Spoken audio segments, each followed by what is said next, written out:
नमस्कार दोस्तों, मेरा नाम है सय्यम और आप सुन रहे हैं एंजॉय विद अंकल टूना। यहाँ हम लेकर आते हैं कुछ ऐसी हॉरर कहानियाँ जो सिर्फ सुनाई नहीं जाती, महसूस की जाती हैं।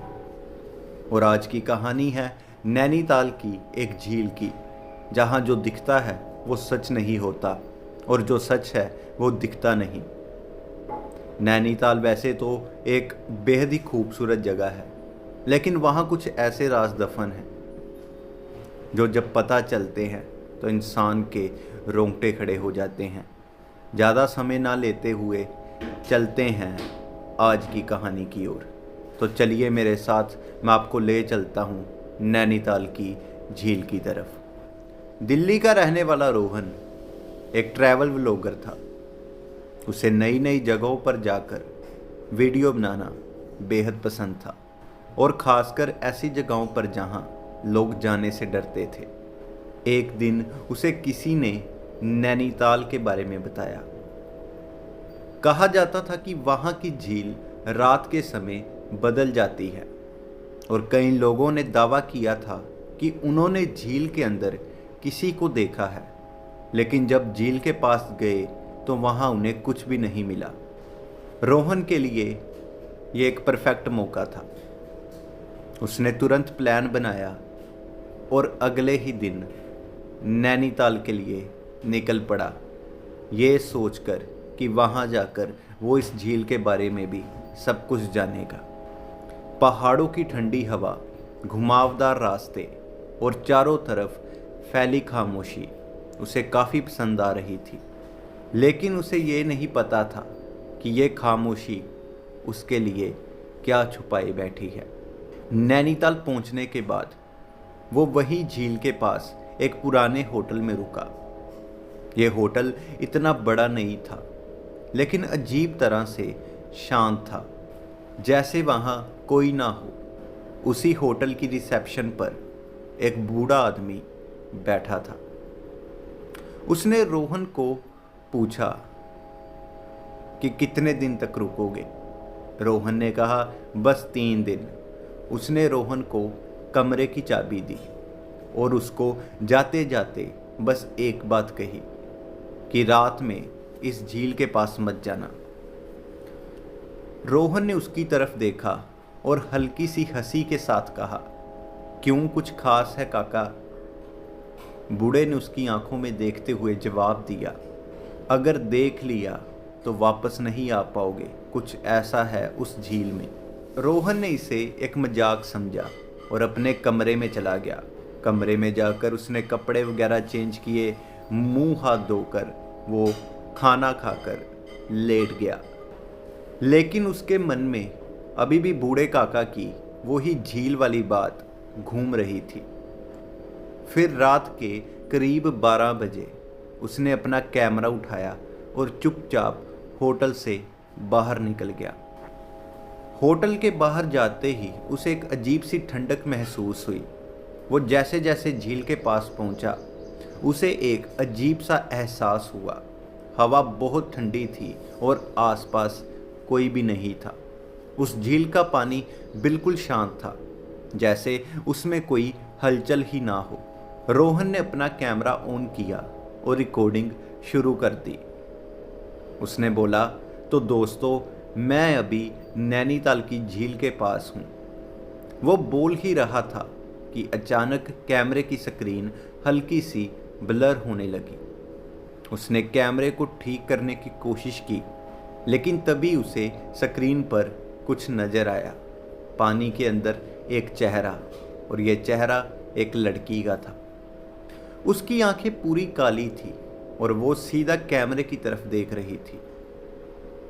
रोहन ने तुरंत कैमरा नीचे किया और असली झील की तरफ देखा, लेकिन वहां कुछ भी नहीं था। रोहन का दिल जोर जोर से धड़कने लगा और उसने फिर से कैमरे की तरफ देखा, लेकिन इस बार कुछ नहीं था। रोहन ने अपने आप को समझाया, शायद कोई रिफ्लेक्शन होगा या मेरा वहम। लेकिन तभी उसके पीछे से एक बहुत धीमी आवाज आई, तुमने मुझे देख लिया। रोहन ने तुरंत पीछे मुड़कर देखा, वहां कोई नहीं था। अब रोहन को थोड़ा डर लगने लगा, लेकिन फिर भी उसने हिम्मत करके वापस होटल जाने का फैसला किया। वापस जाते समय वो सिर्फ यही सोचता रहा कि आखिर ये क्या हुआ, ये मेरा कोई वहम था या फिर कुछ और। फिर वो सीधा होटल के अंदर जाकर सो गया। अगले दिन सुबह जब वो उठा तो उसे लगा कि सब कुछ एक सपना था, लेकिन जब उसने अपना कैमरा चेक किया तो उसमें वो फुटेज सच में मौजूद थी। उस लड़की का चेहरा साफ दिखाई दे रहा था। अब रोहन को यह सिर्फ वीडियो नहीं लगा, बल्कि एक रहस्य लगने लगा। उसने उस झील के बारे में और जानकारी जुटानी शुरू की और उसे वही होटल के कुछ लोगों से पता चला कि करीब 20 साल पहले एक लड़की उस झील में डूब गई थी। कहा जाता है कि वो खुद कूदी थी, लेकिन कुछ लोग मानते थे कि उसे किसी ने बुलाया था और पीछे से धक्का दे दिया। उस दिन के बाद से कई लोगों ने अजीब घटनाएं महसूस की। उस झील के पास जाते ही लोगों को एक अजीब सी बेचैनी होने लगती थी। उस झील के पास वाला टेम्परेचर बेहद लो हो जाता था। ऐसा लगता था कि कोई हमें पीछे से बुला रहा हो। रोहन ने सोचा कि आज रात वो फिर उस झील के पास जाएगा। उस रात रोहन को नींद नहीं आई। उसे बार बार ऐसे लग रहा था कि कोई उसे देख रहा है। जब उसने आईने में देखा तो एक पल के लिए उसे लगा कि उसके पीछे वही लड़की खड़ी है। वो घबरा गया और तुरंत पीछे मुड़ा, लेकिन वहां कोई नहीं था। अब धीरे धीरे उसके दिमाग पर डर कब्जा कर रहा था। तीसरी रात वो फिर से झील के पास गया, जैसे कोई उसे खींच रहा हो, लेकिन इस बार झील वैसी नहीं थी जैसे पहली थी।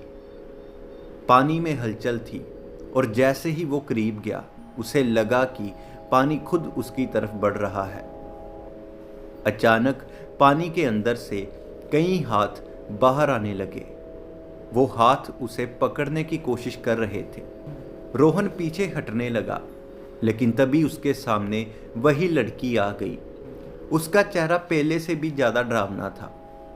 उसने कहा, तुम मेरी जगह लोगे, और उसने रोहन का हाथ पकड़ लिया। रोहन को लगा कि वो लड़की उसे पानी में खींच रही है। उसके पैर जमीन से हटने लगे। उसके माथे पर पसीना आने लगा और उसकी सांस फूलने लगी। लेकिन उस पल उसे वो बूढ़े आदमी की बात याद आई और उसे ये भी समझ आया कि ये जगह डर से ताकत लेती है। उसने अपनी आंखें बंद की और खुद को शांत करने की कोशिश की और भगवान का नाम लेने लगा। फिर उसने जोर से कहा, मैं नहीं डरता। जैसे ही उसने ये कहा, सब कुछ बदलने लगा। वो लड़की चीखने लगी, पानी वापस जाने लगा, सारे हाथ गायब हो गए और कुछ ही सेकंड में सब कुछ शांत हो गया। रोहन जमीन पर गिर गया, लेकिन वो जिंदा था। वो डरता डरता किसी तरह होटल वापस आया और सीधा जाकर लेट गया। सुबह जब वो उठा तो वो अपने होटल के कमरे में एक कोने में बैठा था। सब कुछ सामान्य लग रहा था। उसने तुरंत अपना सामान पैक किया और होटल से निकलकर वापस दिल्ली जाने का फैसला किया।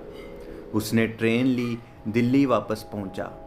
दिल्ली वापस पहुंचने के बाद उसने वो वीडियो देखा और उसे डिलीट करने लगा, लेकिन आखिरी क्लिप में वो लड़की फिर दिखाई दी। इस बार वो मुस्कुरा रही थी और धीरे से बोली, तुम बच गए, लेकिन मैं यहीं हूँ। रोहन ने तुरंत वीडियो डिलीट कर दिया और उसने कभी उस वीडियो को अपलोड नहीं किया। वो बच गया, लेकिन उस दिन के बाद उसने कभी भी किसी हॉन्टेड जगह पर जाकर वीडियो नहीं बनाने का फैसला किया। उसने अपने आप को समझाया कि आज तो मैं किसी तरह बच गया, लेकिन क्या पता अगली वीडियो में मेरा सामना किससे हो जाए। तो दोस्तों, ये थी नैनीताल की झील का साया। अगर आपको ये कहानी पसंद आई हो तो चैनल को सब्सक्राइब ज़रूर करना, और याद रखना, हर डर दिखता नहीं है, कुछ डर बस इंतज़ार करते हैं। इसी के साथ मैं आपसे लेता हूँ इजाज़त। धन्यवाद।